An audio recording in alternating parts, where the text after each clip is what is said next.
Hi, this is Stéphanie Delpon for ParisianVibe. This is our book club for the upcoming year, 2025.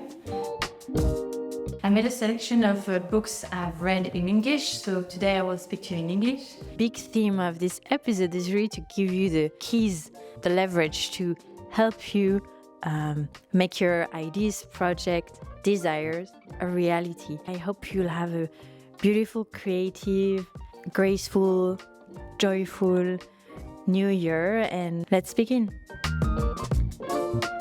Être artiste, c'est ne pas compter. C'est croître comme l'arbre qui ne presse pas sa sève, qui résiste, confiant, au grand vent du printemps, sans craindre que l'été ne puisse pas venir. L'été vient, mais il ne vient que pour ceux qui savent attendre, aussi tranquilles et ouverts que s'ils avaient l'éternité devant eux.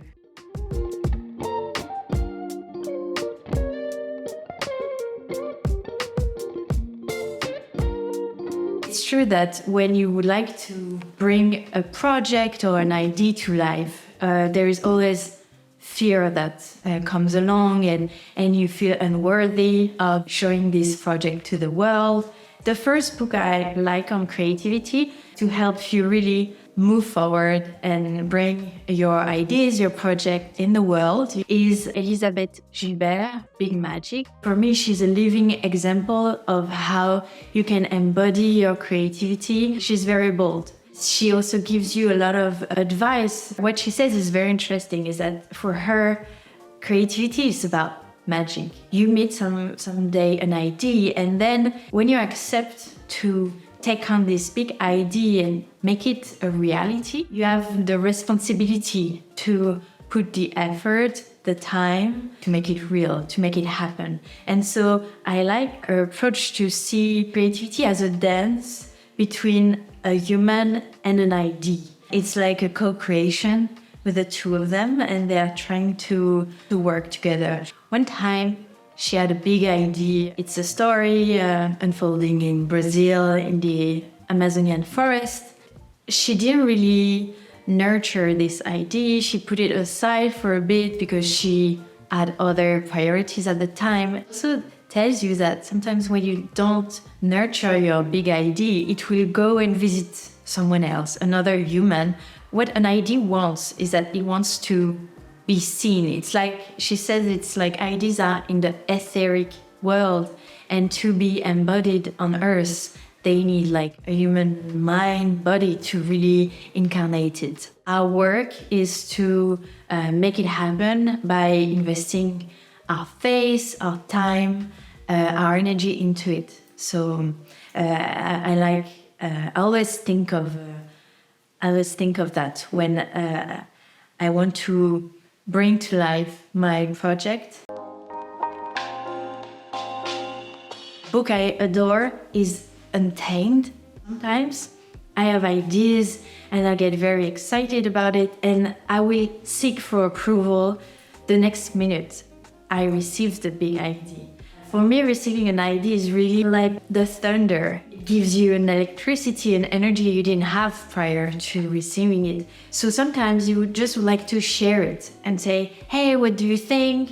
If the person is not very excited or enthusiastic, or will say, no, this has been done before, you're going to lose the courage and you're going to be deprived of this precious energy.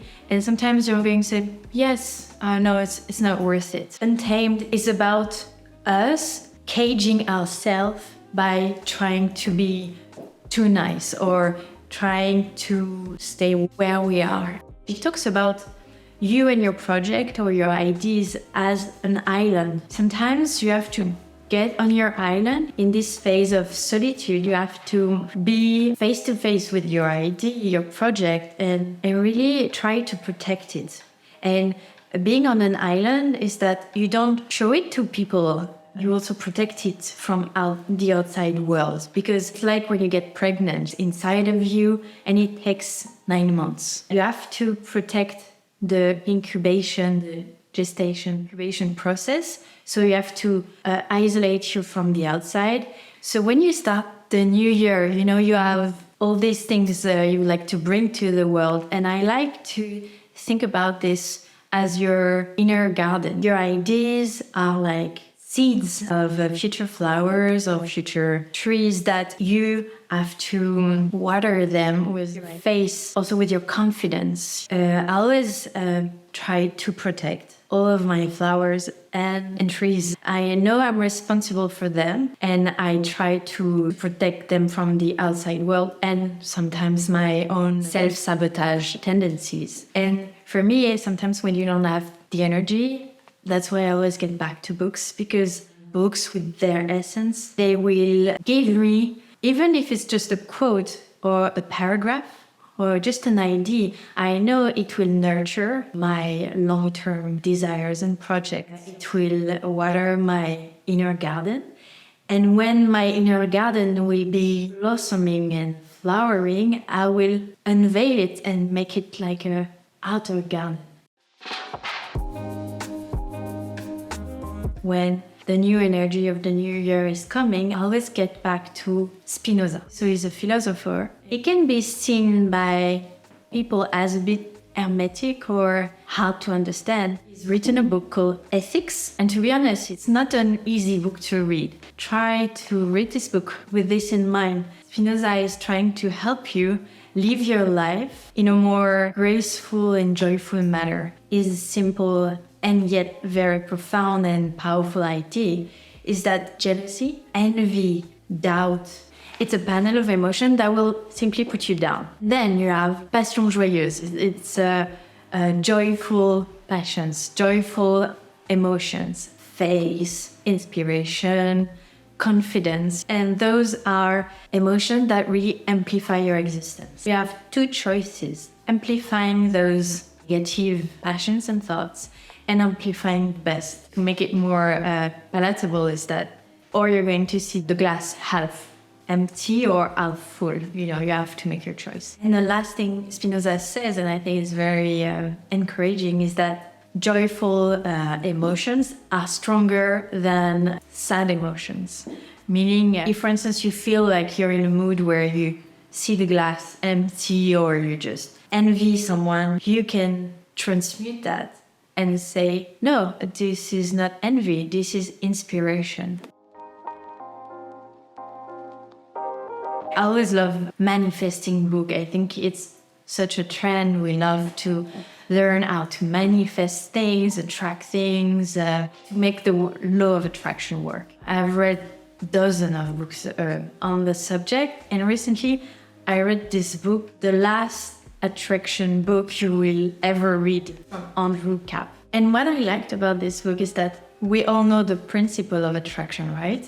But what it gives is very practical tips. Something I apply to my everyday life, along with meditation, is really visualization. I love to work with image because for me, image is magic. And an image, if you're drawn to an image, you feel something is lightening you, then you have a certain relationship with this image. So what he suggests is that you do mood boards, but in your mood board, you put existing things that are already happening in your life. And you put aspirational photos of like where you would like to go, what you would like to achieve. And that it's what he explains is that you have to feel the feeling before it's there. And it's, for me, the most difficult thing in manifestation is that, okay, I would like to manifest, I don't know, my dream job, my dream partner, my dream house. You have to feel the feeling of being with that person, being in that home before it's happening in your life, because you're going to attract the energy you already embody. For me, this is the one I found the most powerful and also the more effective and efficient. For me, colors, they change your life. I love books about colors from Michel Pastoureau. He has written about all colors, like black, blue, green, white, yellow. And recently he released this book, Pink. And Michel Pastoureau is such a genius to tell you the story of a color, give you perspective you would never have thought of. It's profound, it's intelligent, and for me, so nurturing. It's a transformational book because it makes you see the world through this color, So I recently read the book on Pink, and it gave me some more depth to this color I didn't even know. Even in my own decoration, I love pink, and I now understand why. I don't want to tease the book, but it will explain you. Books, for me, they not only give you strengths, but they also anchor you in the present and in your world. And so for me, seeing all these shades of colors will also sharpen your attention, sharpen your focus. And now I became a bit obsessed with color. So what I do is that when I find a color I like, I'll take a picture of it, and then I put on my iPad, and then with the color, I'll find the exact color I saw on the picture. And then I draw it, and then I build my palette. Michel Pastoureau, he really opened that for me, because I realized before I was not that aware of colors. What's in this white? What's in this green? And now I kind of understand more. I hope this recommendation of book will help you welcome this new chapter, new year with positivity, with courage and grace. And we'll see you very soon for our next ParisianVibe book club.